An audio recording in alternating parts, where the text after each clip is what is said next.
Olá, eu sou o professor Alexandre Miranda. Esse é o Canal em Cristo com o quadro Clareza Teológica.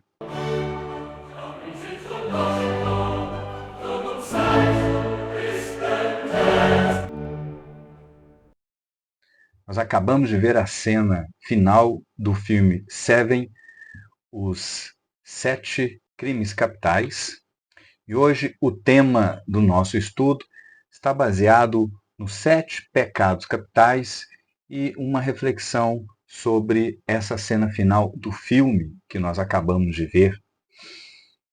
O que vimos não é apenas o desfecho de um thriller psicológico, é um retrato brutal do que o pecado faz conosco. No filme Seven, o assassino John Doe planeja cada detalhe para que o detetive Mills caia na armadilha da ira.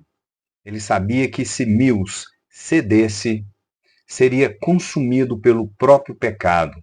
No momento crucial, Somerset, que é o policial em fase já final de aposentadoria, ele avisa: essa é a grande frase desse filme. Se você o matar, ele vai vencer. Mas Mills, dominado pela emoção, não resiste. A pergunta é: quantas vezes somos provocados pelo pecado da mesma forma que Mills foi nesse filme? Quantas vezes Satanás nos coloca em situações onde a carne clama por vingança, desejo, orgulho, e quando cedemos, ele vence. Mas essa luta não começou no século XX, nem com esse filme. Há séculos a Igreja categorizou certos pecados como capitais e usou como instrumento de poder, distorcendo a graça e a suficiência de Cristo.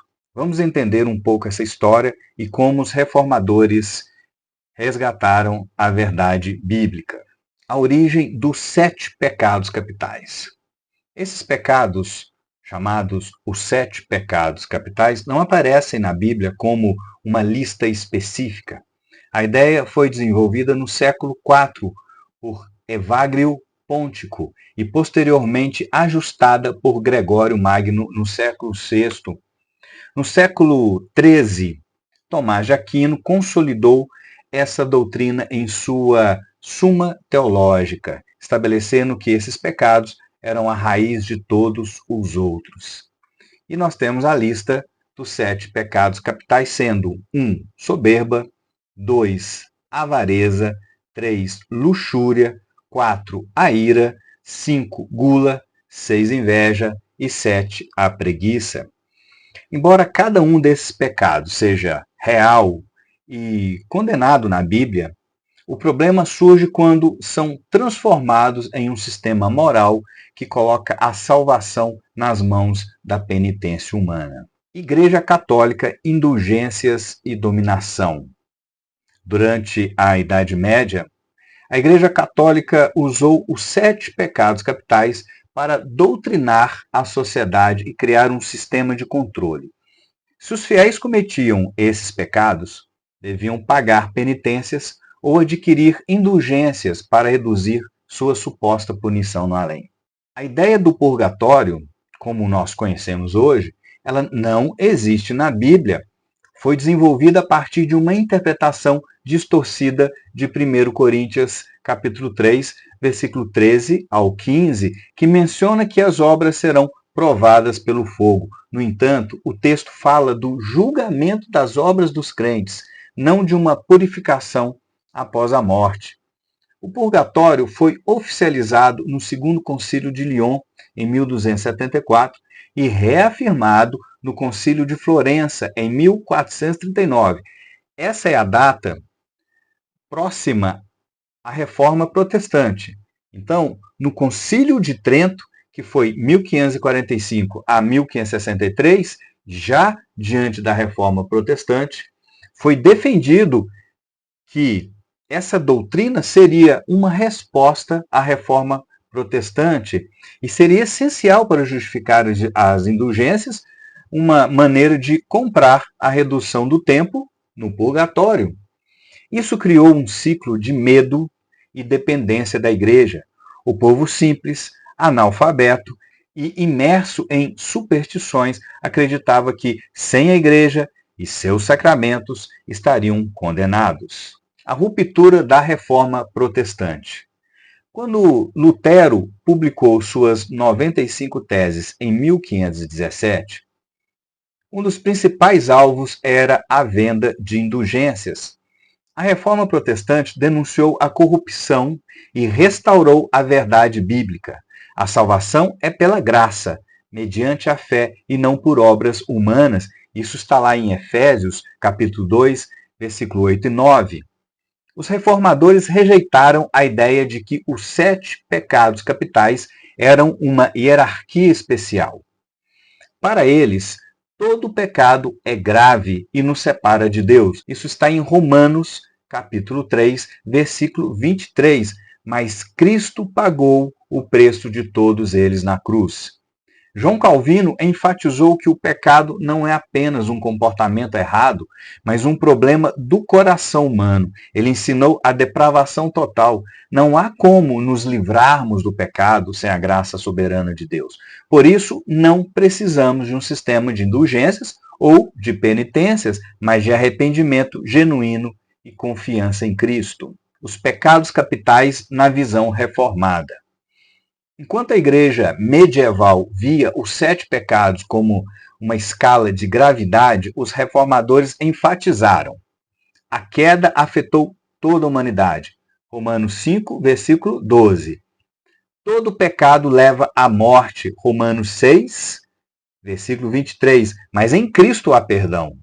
O Espírito Santo nos capacita a lutar contra o pecado. Gálatas 5, versículo 16 e 17. A luta do cristão não é contra uma lista de pecados isolados, mas contra a carne como um todo. A verdadeira solução não está na penitência, mas na obra consumada de Cristo. Vamos concluir esse pequeno estudo com uma reflexão final. Na nossa vida, quantas vezes Satanás nos provoca, nos testando, esperando que a carne vença? Quantas vezes o Espírito Santo nos alerta, mas como o detetive Mills do filme Seven, nos deixamos consumir? Há quem diga que Mills não poderia ter resistido, pois sua dor e fúria eram grandes demais. Essa cena final do filme mostra com tamanha precisão essa dor que estava consumindo o detetive Mills naquele momento. Mas será que ele não resistiria se ele estivesse sob a graça de Deus? Será que isso é verdade? A Bíblia nos dá exemplos de homens que foram testados até o limite e mesmo assim resistiram.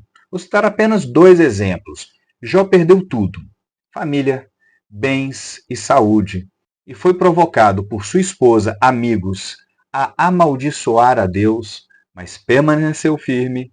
Isso está lá em Jó, capítulo 1, de 21 e 22.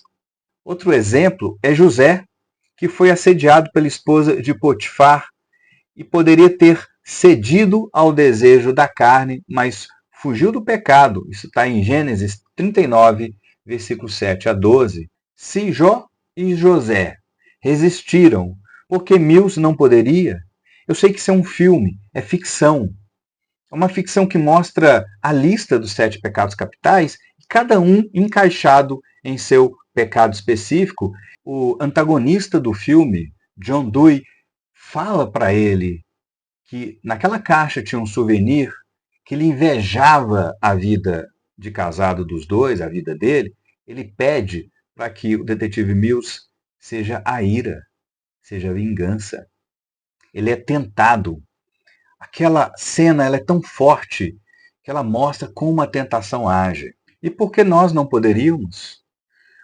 Por que que o detetive Mills, se estivesse sustentado pela graça, ele poderia ter se jogado ao chão, chorado, gritado, pela dor que ele estava sentindo, aquela dor real que a gente percebe ali no filme, e deixado o antagonista, aquele assassino, que fez aquela crueldade com ele, entregue nas mãos do companheiro, que é interpretado pelo Morgan Freeman, levado para a justiça dos homens, porque a justiça de Deus ela vai ser feita no seu tempo. Por que não?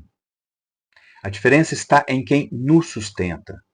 Sem Cristo somos fracos, mas em Cristo temos a força para vencer o pecado.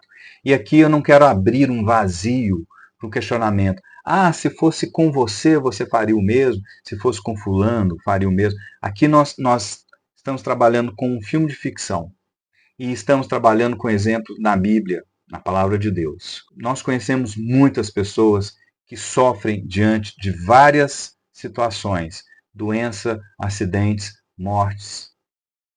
Muitas delas permanecem na fé. Outras se entregam ao pecado. E essa é a escolha que foi dada ali para o detetive Mills. Ele tinha que fazer uma escolha. Ele se entregava ao pecado ou ele resistia. E a luta contra o pecado não se vence com penitência ou indulgências, mas com fé na obra completa de Cristo. Que possamos lembrar disso sempre que estivermos à beira de ceder à tentação, pois se o pecado nos domina, ele vence. Mas se permanecermos em Cristo, a vitória já é conquistada. Então, para fecharmos com a reflexão, nós temos ali o detetive Mills como o pecador, somos nós. Nós temos o antagonista, o John Dewey, como Satanás, cutucando o detetive Mills, incentivando, tentando o pecado. Nós temos aí o detetive Somerset como uma voz que nos lembra. Não faça isso. Se você o matar, ele vencerá. Ali pode ser o Espírito Santo, pode ser Deus falando com o crente. Se você o matar, ele vence. Se você o matar, Satanás vence, o mundo vence. Essa é a nossa reflexão final. Muito obrigado por você ter chegado até aqui, ter assistido essa pequena reflexão sobre o filme Os Sete Pecados Capitais, um pouquinho de história.